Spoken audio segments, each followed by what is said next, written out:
आज मैं आपको बताऊंगा 17 अक्टूबर को दोपहर को 1:12 पर सूर्यदेव नीच अवस्था में आ जाएंगे।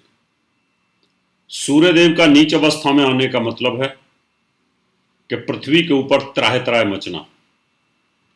अब वैसे फलित ज्योतिष में सूर्य तो एक ही जगह स्थिर होता है, लेकिन पृथ्वी ऊपर नीचे और घूमती रहती है। इसलिए फलित ज्योतिष में सूर्य की जगह पृथ्वी को लिया गया, पृथ्वी की जगह सूर्य को लिया गया है। ये फलादेश के नियम है। पृथ्वी नीचे की तरफ जाएगी, अंधेरे में जाएगी, तो कहीं ना कहीं पृथ्वी के ऊपर उथल पुथल होगी। अक्टूबर और नवंबर के महीने में आपने देखा होगा, इन 2 महीनों के अंदर रात रानी के पौधे कितनी खुशबू देते हैं, सुगंध प्रिय होते हैं। आपने कभी सोचा है कि सुगंध क्यों आती है इन पौधों में रात को?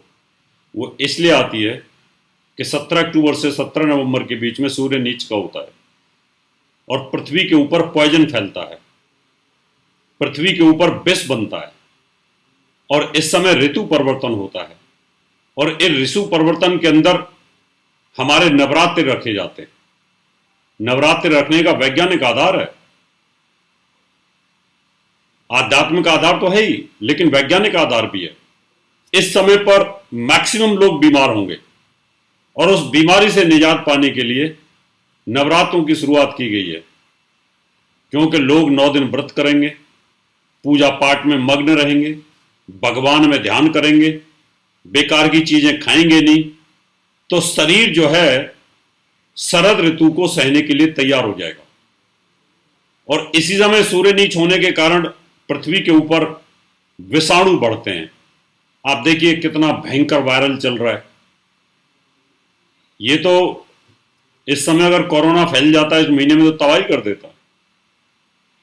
लेकिन हमने पहले ही कहा था, अक्टूबर का नवंबर का महीना, ये ही 2 महीने हैं जिनमें बस खतरा थोड़ा रहेगा। इस समय कोरोना से, वायरल से, मलेरिया से, इन सब से आपको सावधान रहने की जरूरत होगी। नवरात्रों का यही कारण होता है। हमारे यहाँ पर 2 नवरात्रे और 2 गुप्त नवरात्रे होते हैं। ये हर 3 महीने के बाद नवरात्र एक आता है। वो इसलिए आता है कि उस समय ऋतुओं के परिवर्तन होते हैं, ऋतु पीक आवर्स में आती हैं। तो इस समय पर यह संधि काल है ऋतु का, तो यहाँ बीमारी बहुत बढ़ती है।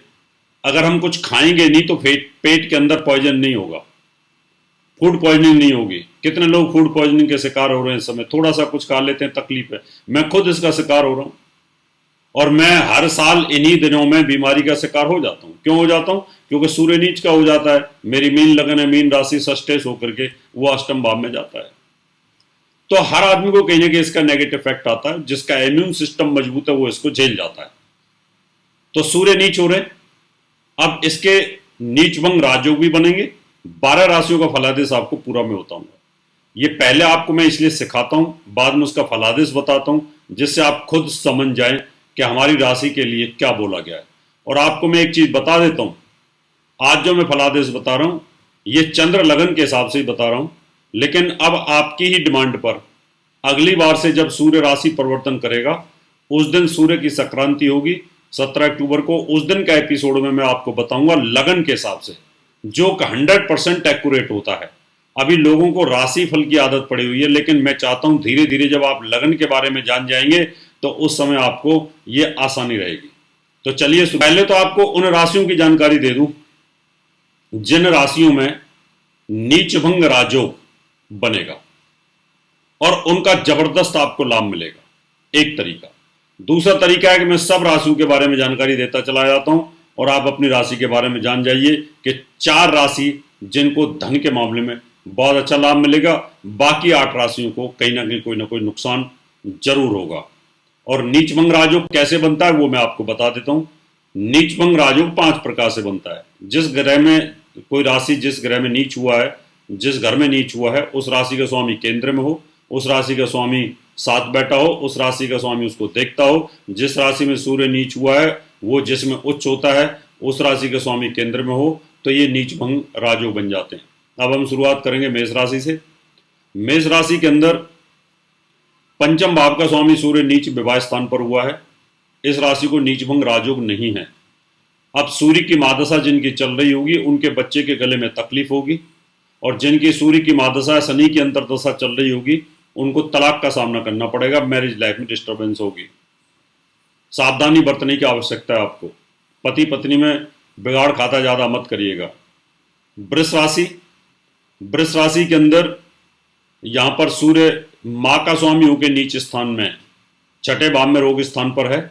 माँ के स्वास्थ्य में प्रॉब्लम, उनको गले छाती थायराइड की प्रॉब्लम्स बढ़ेगी, लेकिन सुख साधन आपको मिलेंगे। यानी मकान लेना चाहते हो तो ले सकते हैं। सूर्य नीच का है, उसके बावजूद भी आपका नीच भंग राजयोग बना हुआ है। मिथुन राशि, मेहनत का स्वामी नीच होकर के संतान भाव पर है, गर्भ के ऊपर है। गर्भवती महिलाओं को सावधानी इसलिए बरतनी पड़ेगी क्योंकि यहाँ शनि की 10वीं दृष्टि भी है और गुरु नीच का है संतान का कारक, तो संतान कष्ट यहाँ पे हो सकता है। 2 ग्रह नीच के होकर के बैठे हुए हैं। अब हम कर्क राशि की बात करेंगे। कर्क राशि में धन का स्वामी सूर्य नीच हुआ है, तो यहाँ धन को बहुत सावधानी के साथ आपको इस्तेमाल करना है। अचानक धन का नुकसान, अनएक्सपेक्टेड खर्चे, कोई चीज की खरीदारी होगी आपकी, इससे बचिएगा। कोई भी प्लानिंग कर रहे हैं तो सावधानी बरतें। सिंह राशि वालों, आपका नीच भंग राजयोग बना हुआ है। वृष राशि वालों का नीच भंग राजयोग है, सिंह राशि का नीच भंग राजयोग है।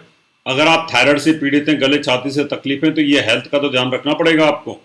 लेकिन कैरियर के मामले में, जॉब के मामले में और मान सम्मान के मामले में, पद मिलने के मामले में आप अग्रणी रहेंगे और आपके पास पैसे की आमदनी बनेगी। सुख साधन, मकान सब आप कर सकते हैं, ले सकते हैं।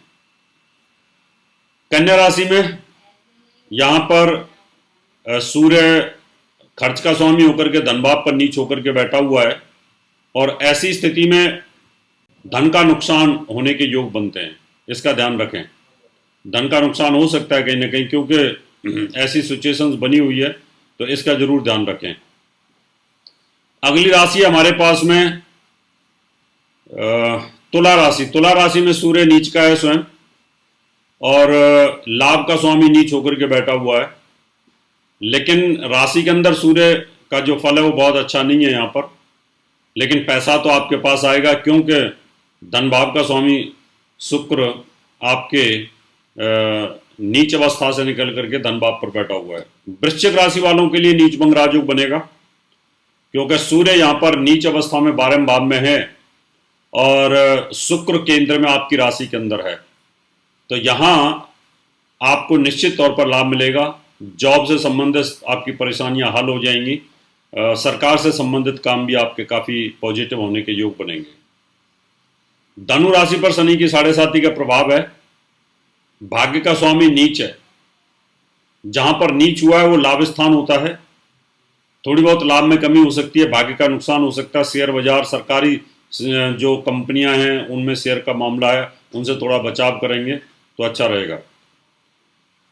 मकर राशि के अंदर अष्टमेश नीच हुआ है, आयु को थोड़ा खतरा बनता है। हेल्थ पॉइंट ऑफ व्यू से थोड़ी सी प्रॉब्लम्स आपको अपने ध्यान में रखनी पड़ेगी। जॉब को अपने बॉस के साथ प्यार से रहनी, तो बॉस कहीं तकलीफ दे सकता है आपको। यहाँ पर अगली राशि है कुंभ। कुंभ राशि में पत्नी स्थान का विवाह का स्वामी भाग्य स्थान पर है, नीच भंग राजयोग बना हुआ है।